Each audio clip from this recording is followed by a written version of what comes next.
बच्चों, स्वागत है आपका आज के इस नए चैप्टर में। तो कक्षा 6 का आज हम हल करने वाले हैं अभ्यास 2A। तो अभ्यास 2 का जो पहला प्रश्न है यहाँ पे पूछ रहा है, सबसे छोटी पूर्ण संख्या बताइए। जो सबसे छोटी पूर्ण संख्या होती है वो होती है हमारी शून्य। तो सबसे छोटी जो पूर्ण संख्या होती है वो होती है शून्य। तो पूर्ण संख्या जो होती है वो शून्य से शुरू होती है, जैसे 0, 1, 2 ऐसे डॉट डॉट करके अनंत तक। अगर प्राकृतिक जो संख्या होती है वो 1 से स्टार्ट होती है, जैसे यहाँ पे 1, 2, 3, 4, 5, 6, 7 है, और यहाँ पे शून्य आगे लगा दें तो ये बन जाएगी पूर्ण संख्या। अगर शून्य को हटा दें तो ये हो जाती है हमारी प्राकृतिक संख्या। यानी जो संख्या हम गणना के लिए इस्तेमाल करते हैं, जैसे 1, 2, 3, 4, 5, 6, ये सब गणना के लिए जो इस्तेमाल करते हैं वो होती है हमारी प्राकृतिक संख्याएँ। पर अगर प्राकृतिक संख्याओं में शून्य को सम्मिलित कर लें तो वो क्या बन जाती है, पूर्ण संख्या बन जाती है। तो पूर्ण संख्याओं में जो सबसे छोटी संख्या होती है वो होती है हमारी शून्य। तो सबसे छोटी पूर्ण संख्या वो होगी क्या हमारी, वो हो जाएगा हमारा शून्य। दूसरे सवाल में यहाँ पे कह रहा है कि संख्या रेखा पर निम्नांकित पूर्ण संख्याओं को प्रदर्शित कीजिए। वे पूर्ण संख्या है तो जो पहला डॉट है ये हो जाएगा हमारा 0, ये 1, ये हो जाएगा 2, मतलब 1 और 2, यहाँ पे 3, ये 4, ये 5, 6, 7। तो यहाँ पे 7 तक ही दिया है तो 7 तक हम इस प्रकार से दिखा देंगे।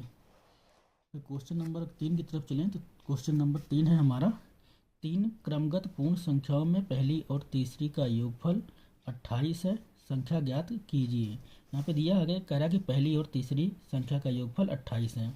तो चलो इसको हल करते हैं। तो यहाँ पे सबसे पहले लिखेंगे हम पहली और तीसरी संख्या का योगफल, पहली और तीसरी,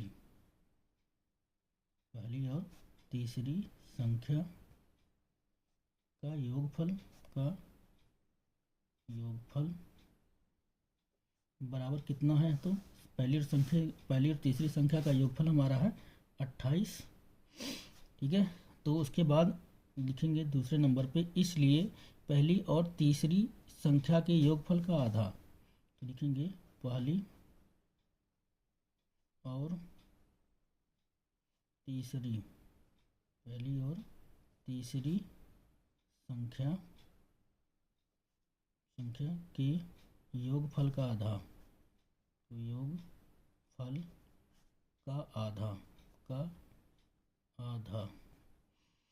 बराबर कितना हो जाएगा। तो यहाँ पे 28/2 हो जाएगा हमारा। आधा करना है तो 28/2, तो 2 से काट देंगे, 2 1 नम 2, 2 14 में 28, तो बराबर इसका आंसर कितना आ जाएगा 14। तो आधा कितना निकल आया हमारा, यहाँ पे निकल आया है 14।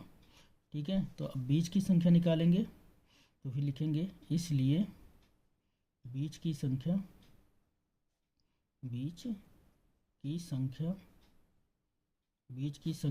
तो बीच की संख्या बराबर क्या हो जाएगी हमारी 14।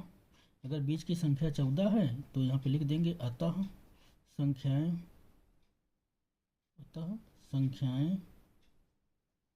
तो संख्याएं हमारी क्या निकल, बीच की 14 है तो पहले क्या आ जाएगा 13, फिर क्या आएगा 14, और फिर क्या आ जाएगा 15। तो यही हो जाएगा हमारा आंसर। अब 15 और 13 को जोड़ दें तो 5 3 8 और 1 1 2, 28 आ जाएगा। इसीलिए पहली और तीसरी का जो योगफल वो इस प्रकार से निकलेगा। फिर यहाँ पे अगला क्वेश्चन है हमारा, कह रहा है कि यदि 3 क्रमगत पूर्ण संख्याओं में मध्य की संख्या 39 हो तो तीनों संख्याएं ज्ञात कीजिए। अब देखो यहाँ पे बोला है सीधा मध्य की संख्या क्या है 39 है। अगर मध्य की संख्या तो यहाँ पे लिख लेंगे मध्य की संख्या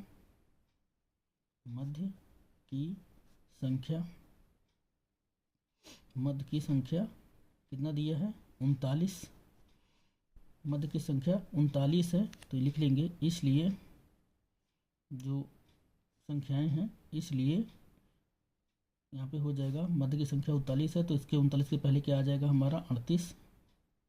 यहाँ पे आ जाएगा 38 कामा 39 और कामा क्या हो जाएगा हमारा 40। ये हो जाएगा इसका आंसर।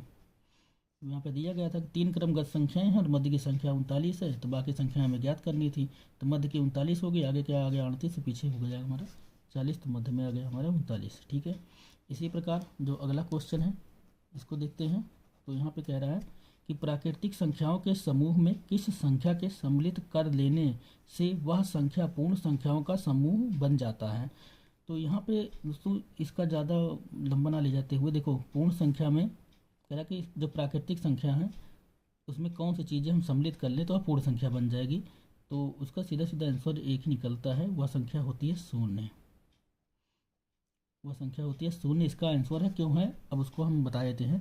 देखो जो हमारी प्राकृतिक संख्याएं होती हैं, प्राकृतिक संख्याएं वो होती हैं हमारी 1, 2, 3, 4, 5, 6, 7, 8 और 9, ऐसे अनंत तक जो होती हैं ये होती है हमारी प्राकृतिक संख्याएं।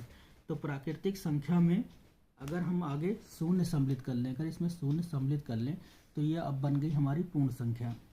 इसलिए यहाँ पे जो पूछा गया है तो प्राकृतिक संख्याओं में कौन सी संख्या को सम्मिलित कर ले जिससे वह पूर्ण संख्या का समूह बन जाता है, तो वह उसका आंसर है शून्य। ठीक है, तो यही शून्य क्या है इसका आंसर है। तो आशा है आपको वीडियो हमारी ये अच्छी लगी होगी। अगर वीडियो आपको पसंद आई है तो चैनल को हमारे सब्सक्राइब करें, वीडियो को लाइक करें, अपने दोस्तों तक शेयर करें ताकि उनकी भी मदद हो सके। धन्यवाद।